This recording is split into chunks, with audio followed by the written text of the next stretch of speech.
No co ty mám říkat? Jako? No říkej. To je špatný. No, Že to nemáš ráda. dál. Jestli se mnou budeš chodit, já ti koupím až 60 kg toho žárovku, ať na to lidi vidíme. Možná 80 kg toho. Voltovo. Lampu ještě potom, červeným světilkem. No, ještě? Takže, Ještě? no, Co? to by stačilo. Tak. No, ještě?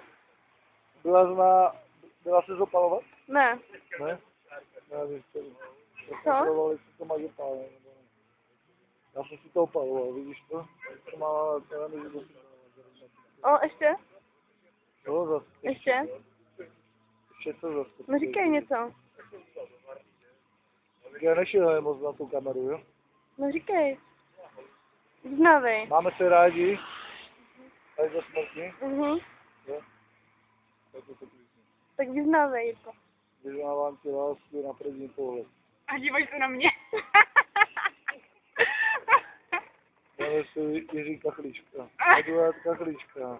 Ještě mi řekni to anglické jméno. A můžu se ptát, zdali hrdinství mohu už se ptát.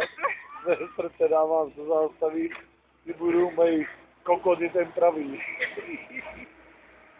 Můžeš říct si vazíčku? No. Prdel bych ho nevínčil, když jim čurákem se patří. Ale to je tělo, to bych chtělo. Řekl, je to pořádný tělo. Ještě? Říkej. Ještě neřeknu vůbec víc, kurva. Říkej. Dneska to... Ještě. Půjčil jsem ti ponožky. To jsi mě ztratila ty ponožky. To spadá nožky, kurva. Říkej, Jirko. A šla jsi ty klíče? No. Od říky od tyče? No. Jo, tak já je zdravím. Mám strach, že se nic nevyrovná. Zraku, nástroj, že se nic nevyrovná. Tvý krásný snů, že se nic nevyrovná. Nápad.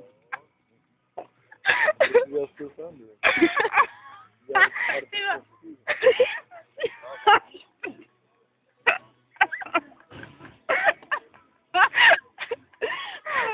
No, Jirko. Jako moře, když se bouře utiší, každý z nás ví o tom, Zpívej tam Bon Jovi. To nemíš to. Jirko, řekni nám, jak se jmenuješ anglicky. Johnston za to majsem. A ještě nám řekni tu ruskou básničku. O to má pasnaté, ty kůžky na zavíku, klarení, škuta, rovánička, líška, valčeda, žetnička, kubiky, мяч, barama, mašina, kroužka i kartína. Takže to? Nebo je jednodušší.